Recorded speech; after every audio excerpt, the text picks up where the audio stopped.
Hello दोस्तों, नमस्कार। आप सभी का एक बार फिर से बहुत बहुत स्वागत है आप सभी के अपने यूट्यूब चैनल डियर मैंग सर पर। तो दोस्तों, आज के इस वीडियो में हम आप सभी के लिए जीके से रिलेटेड बहुत ही महत्वपूर्ण प्रश्नों को लेकर आए हैं। तो आप सभी लोग देख सकते हैं 51 नंबर प्रश्न आप सभी से क्या पूछा जा रहा है। और आप सभी लोगों से एक रिक्वेस्ट और है कि यदि चैनल पर नए हैं तो चैनल को भी सब्सक्राइब कर लें।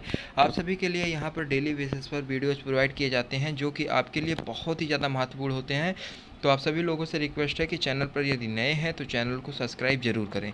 तो चलिए दोस्तों, आज की इस क्लास को हम लोग स्टार्ट करते हैं। आपका प्रश्न है कि निम्नलिखित में से कौन सा युग्म जो है आपका सही नहीं है। तो आप सभी को ऐसा युग्म बताना है जो कि यहाँ पर गलत दिया गया है। तो दोस्तों, आप सभी लोग देख सकते हैं यहाँ पर आपका जो राइट आंसर हो जाएगा, पहले आप सभी लोग बताने का प्रयास करें। और काफ़ी सारे लोगों के कमेंट आने शुरू हो गए हैं। तो यहाँ पर मैं आपको बताना चाहूँगा कि जितने भी लोगों ने यहाँ पर बताया है ऑप्शन नंबर पहले को, वो लोग यहाँ पर बिल्कुल करेक्ट हो जाएंगे। जी हाँ दोस्तों, ऑप्शन नंबर पहला वाला आपका यहाँ पर बिल्कुल राइट है। आप सभी लोग देख सकते हैं पहला ऑप्शन आपका क्या है, हरमट्टन, जो कि सऊदी अरब यहाँ पर शो कर रहा है। तो जो कि यहाँ पर आपका बिल्कुल गलत युग्म दिया गया है। ठीक है, चलिए बढ़ते हैं अपने अगले प्रश्न की तरफ। अगला प्रश्न आपसे क्या पूछा जा रहा है, आप सभी लोग ध्यान से देखकर बताने का प्रयास कीजिए। जनसंख्या वृद्धि के स्वरूप में काल अवधि में घटित क्रमित परिवर्तन को कहा जाता है। बताइए दोस्तों, आपसे आपका यहाँ पर राइट आंसर यहाँ पर क्या हो जाएगा। जनसंख्या वृद्धि के स्वरूप को कालावधि में घटित क्रमिक परिवर्तन को कहा जाता है। तो दोस्तों, यहाँ पर आप सभी लोग देख सकते हैं जनसंख्या में जब परिवर्तन की प्रक्रिया होती है तो इसे हम लोग क्या कहते हैं। ऑप्शन नंबर आपका जो बी वाला है यहाँ पर बिल्कुल करेक्ट हो जाएगा। ऑप्शन नंबर बी आपका क्या है, जननांकीय विभव, यहाँ पर आपका बिल्कुल करेक्ट हो जाएगा दोस्तों। तो ऑप्शन नंबर आप सभी लोग देख सकते हैं बी वाला जो है यहाँ पर बिल्कुल राइट है, जननांकीय विभव। ठीक है, चलिए दोस्तों अगले प्रश्न की तरफ बढ़ते हैं। अगला प्रश्न आपसे क्या पूछा जा रहा है, ध्यान से देखिए।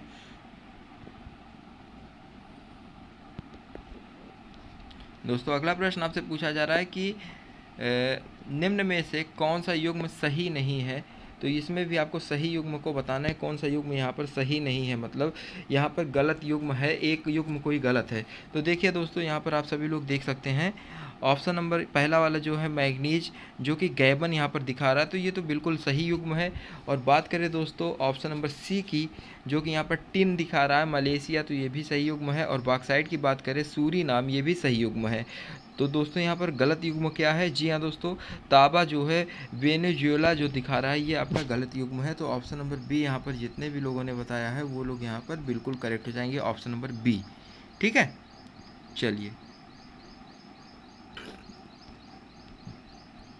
अगला प्रश्न आपसे क्या पूछा जा रहा है दोस्तों, आपसे बात कर रहा है कि निम्नलिखित में से कौन गैर परंपरागत वैकल्पिक ऊर्जा स्रोत के लिए सही नहीं है। तो आप सभी लोग बताने का प्रयास कीजिए दोस्तों, निम्नलिखित में से कौन गैर परंपरागत वैकल्पिक ऊर्जा स्रोत के लिए सही नहीं है। तो दोस्तों, आप सभी लोग देख सकते हैं यहाँ पर आपका राइट आंसर क्या हो जाएगा। तो ऑप्शन नंबर बी यहाँ पर जितने भी लोगों ने बताया है प्रकीर्ण वितरण, वो लोग यहाँ पर बिल्कुल करेक्ट हो जाएंगे। ऑप्शन नंबर बी आपका क्या है, प्रकीर्ण वितरण, आपका यहाँ पर बिल्कुल करेक्ट हो जाएगा। ठीक है, चलिए अगले प्रश्न की तरफ बढ़ते हैं। अगला प्रश्न आपसे पूछा जा रहा है कि भारत के किस प्रदेश में कोयले का सबसे सुरक्षित भंडार है। तो कोयले का सबसे सुरक्षित भंडार कहाँ पर है भारत में। तो दोस्तों, आप सभी लोग देख सकते हैं ऑप्शन नंबर डी जो है आपका यहाँ पर बिल्कुल करेक्ट हो जाएगा, तमिलनाडु यहाँ पर आपका बिल्कुल राइट आंसर है दोस्तों। ठीक है, ऑप्शन नंबर बी आपका यहाँ पर बिल्कुल करेक्ट है। चलिए दोस्तों अगले प्रश्न की तरफ बढ़ते हैं। निम्नलिखित में से कौन सा युग्म जो है सही नहीं है। तो कौन सा युग्म आपका सही नहीं है, आप सभी लोग बताने का प्रयास कीजिए। पंजाब, हिमालय, सिंधु नदी जो कि आपका बता रहा है। तो दोस्तों, आप सभी लोग देख सकते हैं यहाँ पर आपका जो राइट आंसर हो जाएगा, ऑप्शन नंबर आपका क्या हो जाएगा। तो दोस्तों, यहाँ पर जितने भी लोगों ने ऑप्शन नंबर डी बताया है, असम, जो कि आपका ब्रह्मपुत्र नदी बता रहा है, तो ये आपका बिल्कुल करेक्ट है। ठीक है, आप सभी लोग देख सकते हैं ऑप्शन नंबर आपका डी वाला जो है यहाँ पर बिल्कुल करेक्ट हो जाएगा। असम, हिमालय, जो कि आपका ब्रह्मपुत्र नदी बता रहा है, ये आपका सही युग्म नहीं है। यहाँ पर होना चाहिए तीस्ता के ब्रह्मपुत्र, ठीक है, ना कि ब्रह्मपुत्र नदी। ठीक है, तो यहाँ पर आप सभी लोग ध्यान में रखिए, ऑप्शन नंबर डी सही युग्म नहीं है।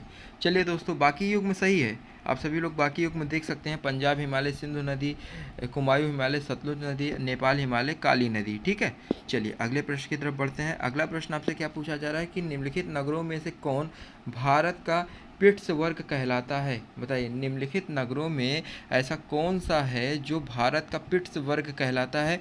तो दोस्तों आपका जो राइट आंसर हो जाएगा, आप सभी को बताना है, तो ऑप्शन नंबर बी आपका यहाँ पर क्या है, अमेरिका, सॉरी यहाँ पर ऑप्शन नंबर बी आपका क्या है, जमशेदपुर, ये आपका बिल्कुल करेक्ट हो जाएगा दोस्तों। देखिए ये मैं आपको बताना चाहूँगा कि अमेरिका का जो पीटर्सबर्ग नहर है ये लौह इस्पात उद्योग के लिए प्रसिद्ध है। आप सभी लोग ध्यान में रखिए, अमेरिका का जो पीटर्सबर्ग नहर है किस लिए प्रसिद्ध है, लौह इस्पात के लिए, लौह इस्पात उद्योग के लिए प्रसिद्ध है। और इसी प्रकार जो है भारत का जो जमशेदपुर है, ये जमशेदपुर भारत का पीटर्सबर्ग कहा जाता है, ठीक है, इसीलिए पीटर्सबर्ग नाम दिया गया है दोस्तों, क्योंकि ये अमेरिका का पीटर्सबर्ग भारत का पीटर्सबर्ग कहलाता है, ये जमशेदपुर, ठीक है। जमशेदपुर किस लिए प्रसिद्ध है दोस्तों, आपको मैंने बताया, ये लौह इस्पात के लिए बहुत ज़्यादा प्रसिद्ध है, ठीक है। चलिए अगला प्रश्न आपसे क्या पूछा जा रहा है, आप सभी लोग ध्यान से देखिए दोस्तों। यहाँ पर आपसे पूछा जा रहा है कि निम्नलिखित में से कौन सा युग्म सही नहीं है। तो यहाँ पर भी सही युग्म को बताना है, गलत युग्म को बताना है। 3 युग्म आपके सही दिए गए हैं, तो पहले मैं आपको बता दूँ वो तीनों युग्म क्या क्या हैं जो कि आपके यहाँ पर सही दिए गए हैं।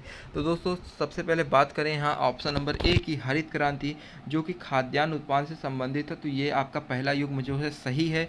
और बात करें दोस्तों नीली क्रांति के बारे में, तो यहाँ पर मछली उत्पादन आपका बता रहा है। जी हाँ दोस्तों, नीली क्रांति जो है मछली उत्पादन के लिए जानी जाती है।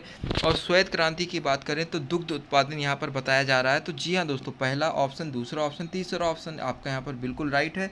और बात करें दोस्तों पीली इस क्रांति, तो यहाँ पर आपका यहाँ पर क्या शो कर रहा है, पीली क्रांति को बता रहा है कि ये इस्पात उत्पादन है, जो कि यहाँ पर आपका गलत है दोस्तों, यहाँ पर ये सही युग्म नहीं है। और यही चीज़ आपसे पूछा जा रहा है कि कौन सा युग्म सही नहीं है, तो ऑप्शन नंबर डी आपका यहाँ पर बिल्कुल करेक्ट हो जाएगा। पीली क्रांति जो है ये तिलहन उत्पादन के लिए जानी जाती है, तिलहन उत्पादन के लिए जानी जाती है दोस्तों, तो आप सभी लोग ध्यान में रखिए इसे, ठीक है। चलिए अगला प्रश्न आपसे पूछा जा रहा है कि सौर परिवार का विशालतम ग्रह कहाँ है। तो दोस्तों सौर जो परिवार है इसका विशालतम ग्रह कहाँ है, तो दोस्तों आपका राइट आंसर यहाँ पर क्या हो जाएगा, आप सभी लोग बताने का प्रयास कीजिए। तो दोस्तों यहाँ पर आप सभी लोग देख सकते हैं ऑप्शन नंबर आपका जो सी वाला है, बृहस्पति। जी हाँ, सौर परिवार का विशालतम ग्रह है, तो बृहस्पति ग्रह जो है सबसे बड़ा ग्रह है। मैं आपको बताना चाहूँगा कि बृहस्पति ग्रह बाकी सभी 8 ग्रहों से जो है सबसे अधिक है, सबसे बड़ा है। और घटते क्रम में बात करें तो बृहस्पति के बाद दोस्तों दूसरा ग्रह आता है शनि, और शनि की बात करें तो वो बृहस्पति से छोटा है, और शनि से छोटा अरुण है, अरुण से छोटा दोस्तों आपका वरुण है। और आप सभी लोग इसे ध्यान में रखिए, बृहस्पति ग्रह सबसे विशालतम ग्रह है। बहुत ही आसान प्रश्न था, आप सभी को पता होना चाहिए। चलिए अगला प्रश्न आपसे पूछा जा रहा है कि अंतर्राष्ट्रीय तिथि रेखा कतिपय स्थल क्षेत्रों के समायोजन हेतु कुछ विचलनों के साथ अनुसरण करती है। आप सभी लोग बताने का प्रयास कीजिए, आपका राइट आंसर यहाँ पर क्या हो जाएगा, अंतर्राष्ट्रीय तिथि रेखा जो है कतिपय स्थल क्षेत्रों के समायोजन हेतु कुछ विचलनों के साथ अनुसरण करती है। तो आपका यहाँ पर राइट आंसर क्या हो जाएगा दोस्तों, तो यहाँ पर 180 डिग्री देशांतर, यहाँ पर जितने भी लोग बता रहे हैं वो लोग यहाँ पर बिल्कुल करेक्ट हो जाएंगे। ऑप्शन नंबर ए आपका यहाँ पर बिल्कुल करेक्ट हो जाएगा दोस्तों, ठीक है। 180 डिग्री देशांतर यहाँ पर आपका बिल्कुल राइट है। चलिए अगला प्रश्न है, पृथ्वी की विषुवत रेखीय परिधि है। तो पृथ्वी की विषुवत रेखीय परिधि क्या है, तो दोस्तों पृथ्वी की जो भूमध्य रेखीय व विषुवत रेखीय परिधि है वो 40,076 किलोमीटर है। कितना है दोस्तों, 40,076 किलोमीटर है। और दोस्तों यदि बात करें ध्रुवीय परिधि की, तो वो 40,008। तो आप सभी लोग ध्यान में रखिए, 40,008 किलोमीटर है आपकी ध्रुवीय परिधि। और भूमध्य, पृथ्वी की भूमध्य और विषुवतीय परिधि जो है वो आपकी क्या है दोस्तों, वो है 40,076। तो ऑप्शन नंबर सी यहाँ पर जितने भी लोग बता रहे हैं वो लोग यहाँ पर बिल्कुल करेक्ट हो जाएंगे दोस्तों।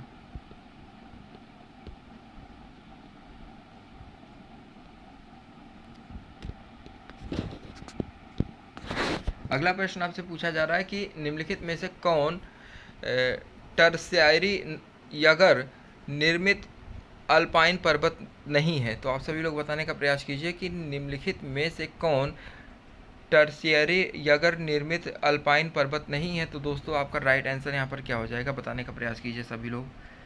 तो दोस्तों आपका जो राइट आंसर यहाँ पर हो जाएगा, ऑप्शन नंबर आपका बी वाला बिल्कुल करेक्ट हो जाएगा। भारत में जो है अरावली पर्वत विश्व का सबसे प्राचीन पर्वत है और इसका निर्माण जो है दोस्तों प्री कैरिबियन काल में हुआ था। तो दोस्तों यहाँ पर जितने भी लोगों ने 62 नंबर प्रश्न में ऑप्शन नंबर बी बताया है वो लोग यहाँ पर बिल्कुल करेक्ट हो जाएंगे, ठीक है।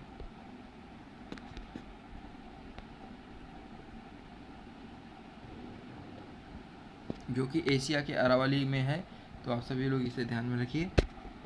चलिए अगला प्रश्न है, सुएज के अनुसार भूपटल की ऊपरी परत कहलाती है। बताइए दोस्तों, सुएज के अनुसार यदि बात करें तो भूपटल की ऊपरी परत क्या कहलाती है? सीमा, निफे या सियाल या इनमें से कोई नहीं?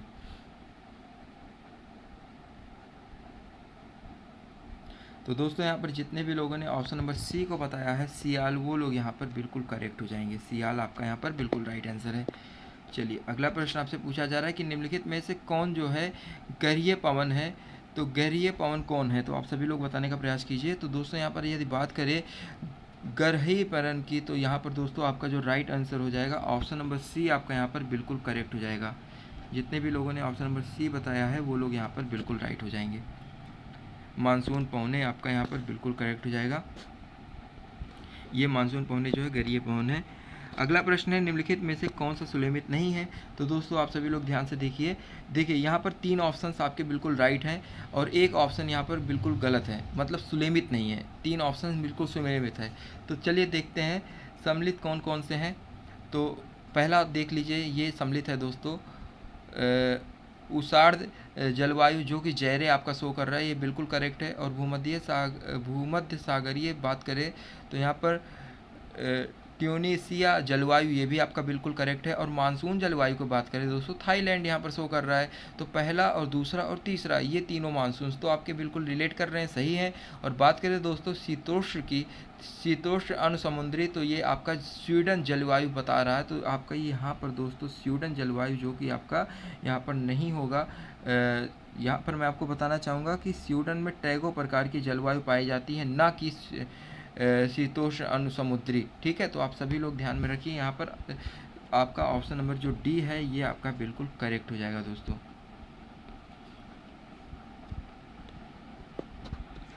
अगला प्रश्न है, निम्नलिखित में से कौन वायुमंडल की परतों का सही अनुक्रम है। तो आप सभी लोग देखिए और बताने का प्रयास कीजिए, वायुमंडल की परतों का सही अनुक्रम कौन सा है। तो दोस्तों आप सभी का ऑप्शन क्या हो जाएगा राइट, आप सभी लोग बताने का प्रयास कीजिए। तो दोस्तों जैसा कि आप लोगों को पता होना चाहिए कि वायुमंडल की परतों का सही क्रम जो है वो सबसे पहले आपका क्षोभ मंडल आता है। और क्षोभ मंडल के बाद दोस्तों क्षोभ मंडल को एक चीज़ और कहते हैं दोस्तों, परिवर्तन मंडल भी कहते हैं। और क्षोभ मंडल के बाद आपका समताप मंडल आता है।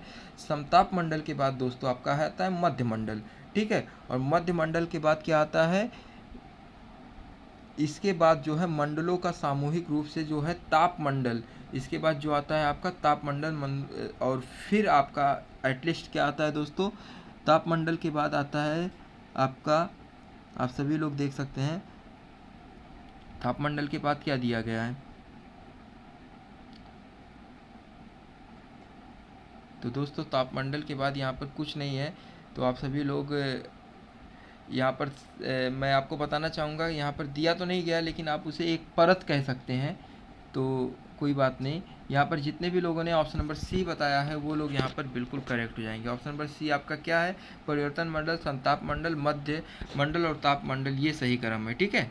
चलिए अगले प्रश्न की तरफ बढ़ते हैं। अगला प्रश्न आपसे क्या पूछा जा रहा है, अनुच्छेद 17 से संबंधित है। तो बहुत ही इम्पॉर्टेंट प्रश्न है दोस्तों।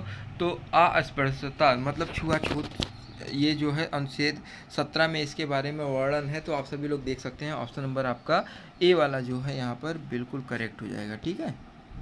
चलिए दोस्तों अगले प्रश्न की तरफ बढ़ते हैं। अगला प्रश्न आपसे क्या पूछा जा रहा है कि अरस्तु किस देश का नागरिक था। बहुत ही आसान प्रश्न है दोस्तों, और आप सभी लोग इसके बारे में जानते होंगे। तो दोस्तों यहाँ पर आप सभी लोग देख सकते हैं अरस्तु जो है वो यूनान का यात्री था, तो नागरिक था। तो आप सभी लोग जान सकते हैं, देख सकते हैं, ऑप्शन नंबर ए आपका यहाँ पर बिल्कुल करेक्ट हो जाएगा, यूनान। ठीक है दोस्तों, चलिए अगले प्रश्न की तरफ बढ़ते हैं। विषुवत रेखा के निकट स्थान विशेष ज्वार भाटा के समय अंतर होता है, बताइए। तो दोस्तों मैं आपको बताना चाहूँगा कि किसी भी स्थान पर जो है सामान्य रूप से दिन में 2 बार ज्वार आता है। मैं आपको बताना चाहूँगा कि एक चंद्रमा के आकर्षण के कारण, और जो दूसरी बार आता है वो पृथ्वी के अपकेंद्रीय बल के कारण आता है। तो दोस्तों यहाँ पर आप सभी लोग समय का भी ध्यान रखें, 12 घंटा 26 मिनट। जी हाँ, 2 ज्वारों के बीच का समय जो होता है 12 घंटा 26 मिनट का होता है। और चंद्रमा पृथ्वी की परिक्रमा करने के साथ साथ अपने अक्ष पर भी घूमती है। तो आप सभी लोग ध्यान में रखिए, यहाँ पर आपका जो राइट आंसर हो जाएगा ऑप्शन नंबर सी वाला 12 घंटा 26 मिनट आपका बिल्कुल करेक्ट हो जाएगा। विषुवत रेखा के निकट स्थान विशेष पर ज्वार भाटा के समय में अंतर होता है। तो 12 घंटा 26 मिनट, काफ़ी सारे लोग यहाँ पर कन्फ्यूजन में हैं, तो मैं आपको क्लियर कर दूँ, ऑप्शन नंबर सी आपका यहाँ पर बिल्कुल करेक्ट हो जाएगा। अगला प्रश्न है, शीतोष्णकटिबंधीय कोटधारी वन पाए जाते हैं टुंड्रा प्रदेश में, या भूमध्य सागरीय प्रदेश में, या टैगो प्रदेश में, या मानसून प्रदेश में। तो मानसूनी प्रदेश क्या आपका राइट है। काफ़ी सारे लोग देखिए बताना स्टार्ट कर दिए हैं। तो दोस्तों टुंड्रा प्रदेश में लाई एवं लाइकेन प्रकार की वनस्पतियाँ पाई जाती हैं। तो ऑप्शन नंबर सी आप सभी लोग देख सकते हैं, टैगो प्रदेश आपका यहाँ पर बिल्कुल करेक्ट हो जाएगा।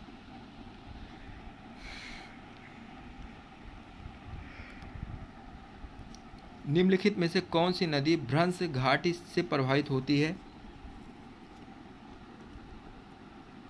तो दोस्तों यहाँ पर जितने भी लोगों ने ऑप्शन नंबर ए को बताया है वो लोग यहाँ पर बिल्कुल करेक्ट हो जाएंगे। नर्मदा नदी जो है भ्रंश घाट से परिवर्तित होती है। तो ऑप्शन नंबर ए आपका यहाँ पर बिल्कुल करेक्ट हो जाएगा दोस्तों। चलिए अगला प्रश्न आपसे पूछा जा रहा है कि विनिमय दर को ऊंचा रखने मतलब टाकने का अर्थ क्या है। विनिमय दर को ऊंचा रखने टाकने का अर्थ क्या है। तो दोस्तों आप सभी लोग देख सकते हैं, ऑप्शन यहाँ पर आपके दिए गए हैं, आप सभी लोग बताने का प्रयास कीजिए।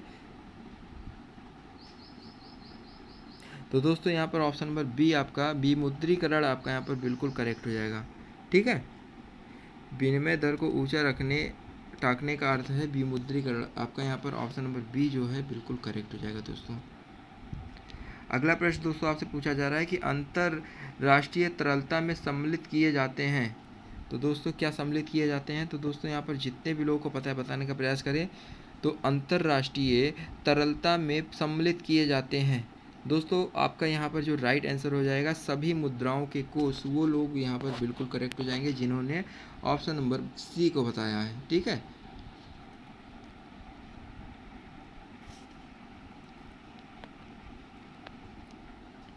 निम्नलिखित युग्मों पर विचार कीजिए।